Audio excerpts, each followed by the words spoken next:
Kita ke informasi selanjutnya. Siapa sangka karung goni bisa menghasilkan pundi-pundi rupiah? Ya, seorang pemuda asal kota Medan berkolaborasi dengan sang ibu untuk memulai usaha kerajinan dari karung goni. Tak disangka usahanya membuahkan hasil bahkan bisa mempekerjakan teman-temannya di kala pandemi. Inilah berani berubah, sulap goni jadi tas jutaan rupiah.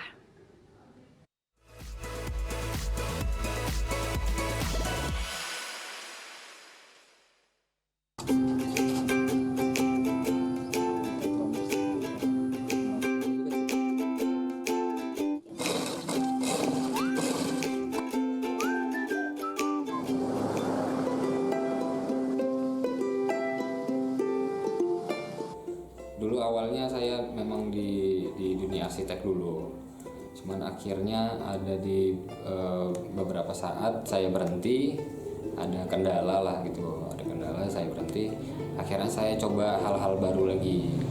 Nah di saat berhenti itu ternyata saya kenal dengan goni inilah.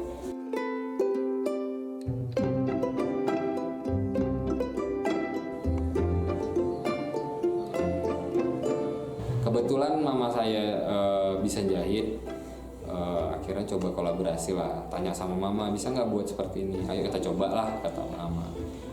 Dan alhamdulillah diterima sama teman-teman, sama kalangan masyarakat juga. Nah ternyata di pertengahan perjalanan kita produksi ini, saya menemukan menemukan nilai lain lagi dari yang nggak hanya sekedar jualan, nggak hanya sekedar memproduksi. Ternyata manfaatnya luar biasa banyak gitu kan. Salah satunya kita selain menginspirasi orang, kita menjaga lingkungan, terus kita bisa ngebuka lapangan pekerjaan baru. Jadi ada beberapa teman-teman yang bisa kita pekerjakan, ada beberapa pengrajin, tukang jahit yang bisa kita beri pekerjaan baru. Alhamdulillah sekarang untuk penjualan udah keluar kota Medan juga, udah keluar Sumatera sampai ke Sulawesi, bahkan ada yang keluar negeri.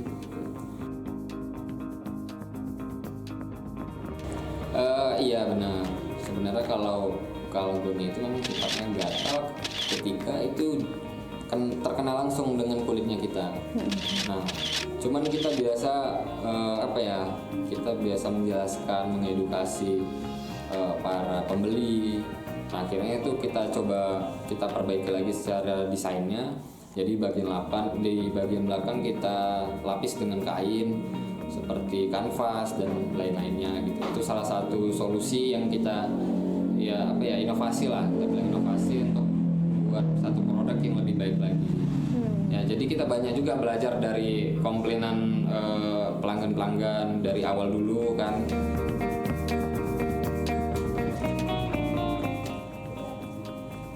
Hal uniknya tas goni ini tuh berbeda dari yang lain dari segi bentuk dan model. Unik, satu kata unik.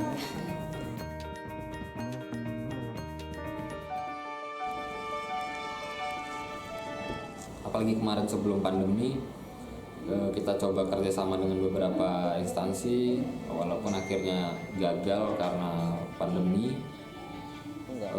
Tapi kalau cerita tentang omset sebulan, kalau saya rata-ratain sih untuk penjualan kita bisa sampai 6-7. Ketika Anda ingin memulai sesuatu, dimulai dulu. Ketika Anda tidak berani memulai, kita tidak tahu di mana letak kegagalan dan letak keberhasilannya. Yang sempat jatuh ketika pandemi, ada masa di saat kita jatuh, ada masa di saat kita naik. Dan gimana caranya kita keluar dari masalah tersebut. Ketika kita bisa berhasil menyelesaikan, kita akan naik satu step tangga berikut, seterusnya seperti itu. Intinya kalian harus kuat, kalian harus berjuang dan berani berubah.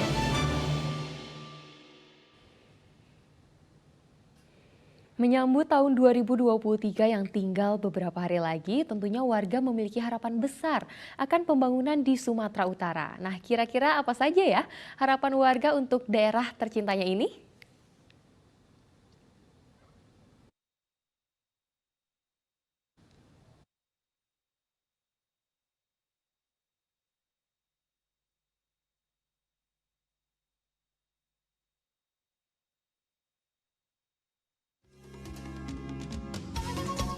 mereka lebih care kepada ruang anak, begitu ya, taman bermain anak-anak, fasilitas bermain yang aman terhadap anak. Berharap ya untuk fasilitas pendidikan lebih ditingkatkan lagi. Karena di beberapa daerah kan kondisi sekolahnya masih kurang memadai lah, kurang maksimal untuk membantu proses belajar mengajar anak siswa gitu. Keamanan atau premanisme harus lebih ditindak lagi di Kota Medan agar kota Medan agar lebih aman. Pelayanan yang di Sumatera Utara lebih baik lagi ke depannya karena banyak masih calo-calo yang ada di Sumatera Utara terutama di Medan untuk mengurus baik itu KTP atau SIM atau SNK.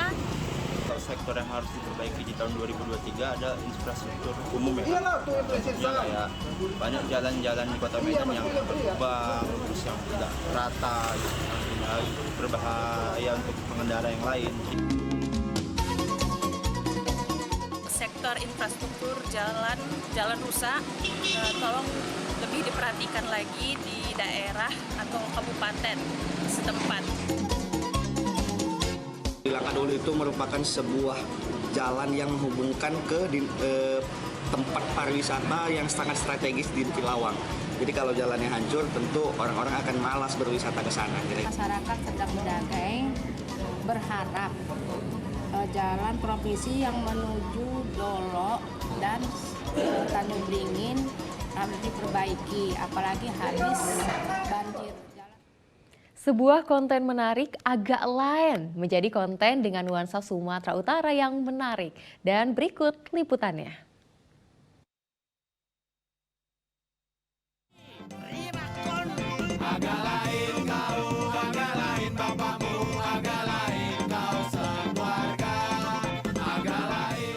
Agak lain menjadi nama channel podcast atau siniar. Konten hiburan dalam bentuk audio tersebut semakin berkembang pesat dan dinamis seiring kemajuan teknologi. Semacam siaran audio, namun bisa didengarkan kapanpun dan dimanapun. Podcast agak lain beranggotakan 4 orang komika, yakni Boris Bokir, Indra Jegel, Benedion, dan Oki Rengga. Keempat pengisi podcast ini adalah juga dikenal sebagai stand-up comedian Indonesia.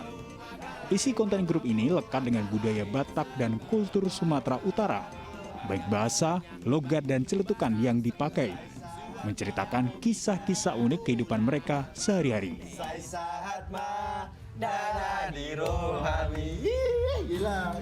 Salahnya ada banyak.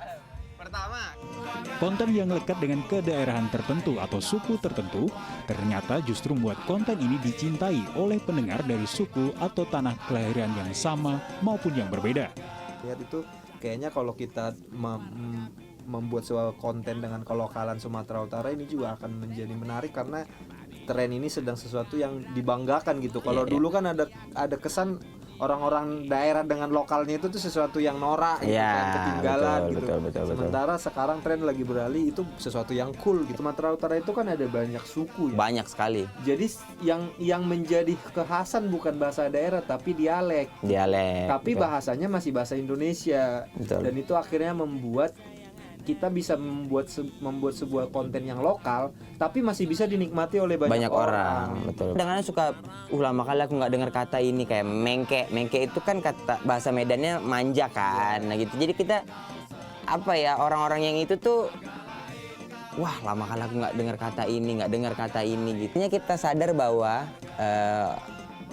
orang Batak Medan tuh di mana-mana hidupnya.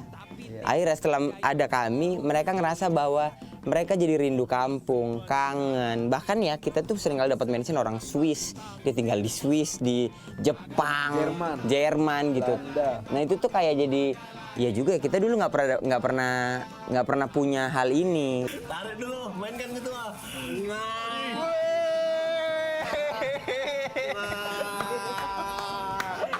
Sejak dicetuskan tahun 2021, kurang dari setahun podcast agak lain sudah menjadi eksklusif di Spotify. Layanan penyiaran musik, siniar, dan video, serta selalu menduduki top 10 dan episode teratas. Obrolan mereka juga dapat ditonton di YouTube dengan nama channel agak lain official. Di Jadi nggak usah minder sama kelokalan ya. Mas Bene nih lihat tuh. Dia terlalu lokal dari dandanan, busana, tapi filmnya sampai Oscar. Kau juga keren, Iya. Kulo Koe juga keren, Kulo Sampean juga keren, Iya. Sabeta, Kau Bersaudara juga keren gitu. Betul, Akhirnya betul. kita sadar bahwa setiap kelokalan ini punya daya tarik masing-masing. Jadi buat kita semua yang asalnya dari daerah, yang semuanya kaya dan kuat dengan pemahaman lokalnya, saatnya mungkin kita berkarya dan menunjukkan apa yang menjadi ciri khas lokal masing-masing, Ya. dan itu tetap dianggap keren. Nikmati hiburan dengan rasa kelokalan. Betul. Semoga informasi tadi memberi inspirasi teman-teman untuk semangat berkarya dengan mencintai budaya kampung halaman. Dan informasi tadi mengakhiri jumpa kita hari ini. Selamat melanjutkan aktivitas Anda. Semangat menjalani tahun baru 2023.